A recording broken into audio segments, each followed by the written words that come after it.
Good morning all of students. मैं हूं Raghav sir, आपके अपने यूट्यूब चैनल आर के मैथ्स क्लासेस पर। तो आइए सभी लोग, आज हम सभी लोग एक 10th क्लास के विशेष टॉपिक चैप्टर ट्रिग्नोमेट्री पे बात करेंगे। ट्रिग्नोमेट्री क्यों आवश्यक है, किस लिए आवश्यक है, इन सभी बिंदुओं पर बहुत अच्छे से चर्चा करेंगे। और दोस्तों, आपको मैं विश्वास दिलाता हूं कि अगर आप सभी लोग अच्छे से पढ़ेंगे तो आपको फिर बिल्कुल जैसे कि आप ऑफलाइन में तैयारी करते हैं, बिल्कुल आपको वैसे की वैसी तैयारी जो है देखने को मिलेगी और आप बहुत अच्छे से चीजों को समझ पाएंगे। क्लियर बात है? तो सभी लोग अच्छे से ध्यान दीजिएगा और समझ के पढ़िएगा। राइट, चलो टॉपिक पे बात कर लेते हैं भाई। कौन सा चैप्टर चलेगा आज? आज हम लोग पढ़ेंगे ट्रिग्नोमेट्री। क्या पढ़ेंगे? ट्रिग्नोमेट्री। आज हम लोग ट्रिग्नोमेट्री पढ़ेंगे। इसका मतलब है त्रिकोणमिति। क्या? त्रिकोणमिति। त्रिकोण क्या पढ़ेंगे भाई? त्रिकोणमिति। त्रिकोणमिति आज हम लोग पढ़ेंगे।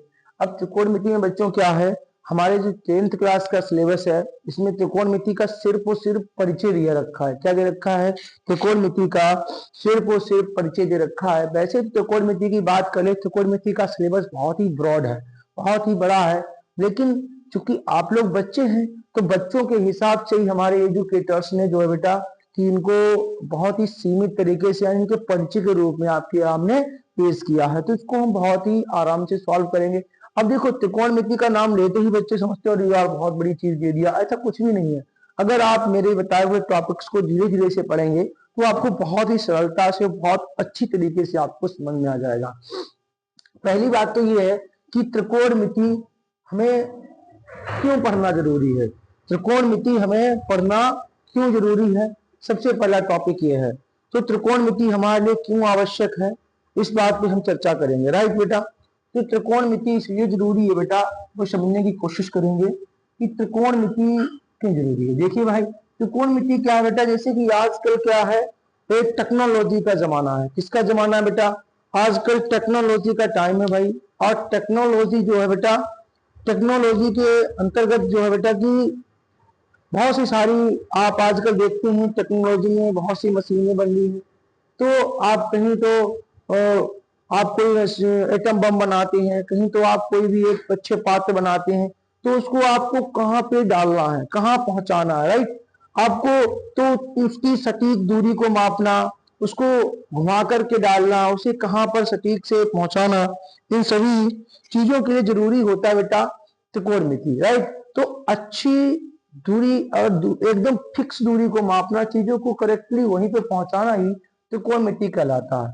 तो त्रिकोणमिति में बहुत ही सिंपली, तो त्रिकोणमिति का परिचय इसमें दे रखा है बहुत ही इजी तरीके से। देखिए बेटा, त्रिकोणमिति को समझने के लिए सिर्फ और सिर्फ हमको 3 साइन की जरूरत होता है। साइन थीटा, ये मुख्य है, इसके मुख्य है। साइन थीटा हो गया, दूसरा बेटा कोस थीटा हो गया, तीसरा हमारा हो गया टेन थीटा। ये 3 नामों को आप याद कर लीजिए अगर आपको त्रिकोणमिति पढ़ना है। एक तो साइन थीटा, दूसरा कोस थीटा और तीसरा टेन थीटा। देखिए बेटा, साइन का अगर अब बात कर लें भाई कि साइन, जैसे कि तो क्या होता है, जैसे अगर एक आदमी है, एक आदमी है तो उसका शादी होता है, एक होकर के 2 हो जाता है ना, एक हस्बैंड दूसरा वाइफ। ऐसे ही अगर बात कर ले तो साइन का जो वाइफ है वो है कोसिक। क्या है बेटा? वो है कोसिक, कोसिक थीटा। क्या नाम है? साइन का वाइफ क्या है? Cosec theta. यानी कि साइन का अपोजिट जो है बेटा, साइन को उल्टा हम लोग बोल सकते हैं कोसिक थीटा। क्या बोल सकते हैं? कोसिक थीटा बोल सकते हैं। ऐसे ही बात कर ले हम लोग कि कोस का अपोजिट क्या है, तो हम लोग कोस का अपोजिट बोल सकते हैं सेक थीटा। क्या बोल सकते हैं भाई?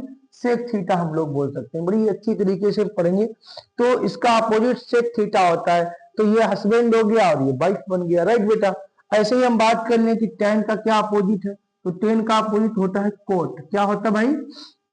टेन का अपोजिट होता है कोट थीटा। क्या होता है? टेन का अपोजिट कोट होता है। तो उसको हम लिखता कैसे है वो समझिएगा। अपोजिट कैसे लिखेगा, जैसे कि यहाँ पे लिखा है sine theta is equal to हम लिखेंगे 1 अपॉन कॉसिक थीटा। क्या लिखेंगे? 1 अपॉन कॉसिक थीटा लिखेंगे। क्या लिखेंगे भाई? 1 अपॉन कॉसिक थीटा लिखेंगे। बात समझ में आ रहा है कि नहीं आ रहा है? 1 अपॉन कॉसिक थीटा हम लोग लिखेंगे। ऐसे ही बात कर लूं अगर मैं, अब देखो तुम्हारे पास सिर्फ और सिर्फ एक फार्मूला मैंने बताया कि साइन थीटा बराबर 1 अपॉन कोसिक थीटा होता है। क्या होता है? 1 अपॉन कोसिक थीटा होता है। तो आपको अब इसको समझना है, हमने आपको मैथमेटिकल टूल्स बताया है। इसको इधर क्या करता है बेटा? इंटू करेगा ना। क्या करेगा ना भाई?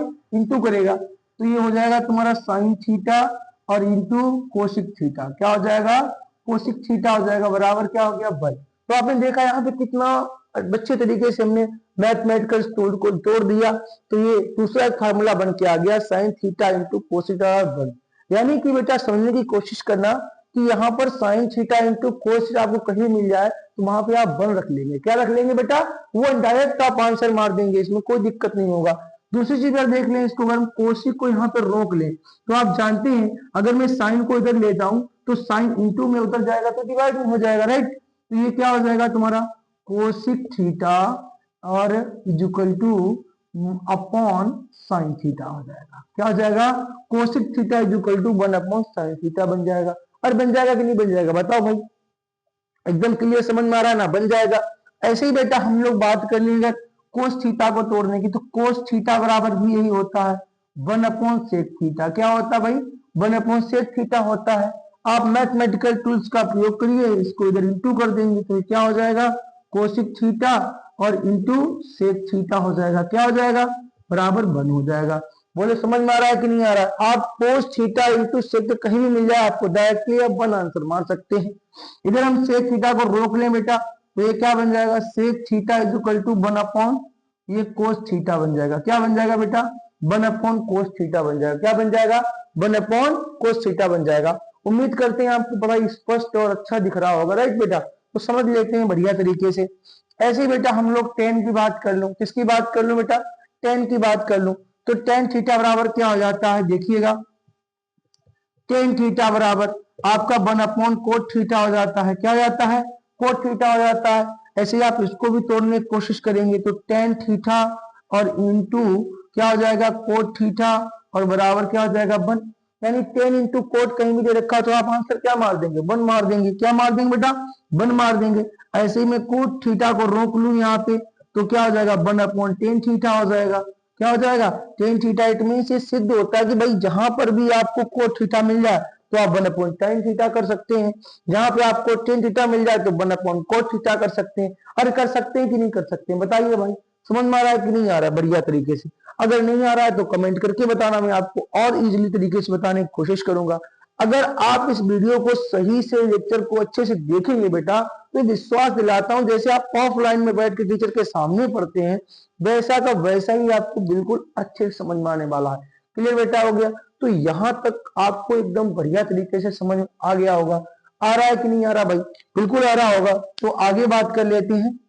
ओके, अब आगे बात कर लेते हैं बेटा हम लोग नेक्स्ट को नेक्स्ट की। देखिए क्या है भाई, तो आपने समझा यहाँ पे साइन का उल्टा क्या होता है, कोस का उल्टा क्या होता है, टेन का उल्टा क्या होता है, राइट। अब मैं बात कर लूं बेटा कि जो हमारा हाई स्कूल का सिलेबस है बेटा, तो हाई स्कूल के सिलेबस में हमारे एजुकेटर्स ने सिर्फ और सिर्फ त्रिकोणमिति को राइट एंगल ट्रायंगल के ऊपर दिया है। क्या बेटा?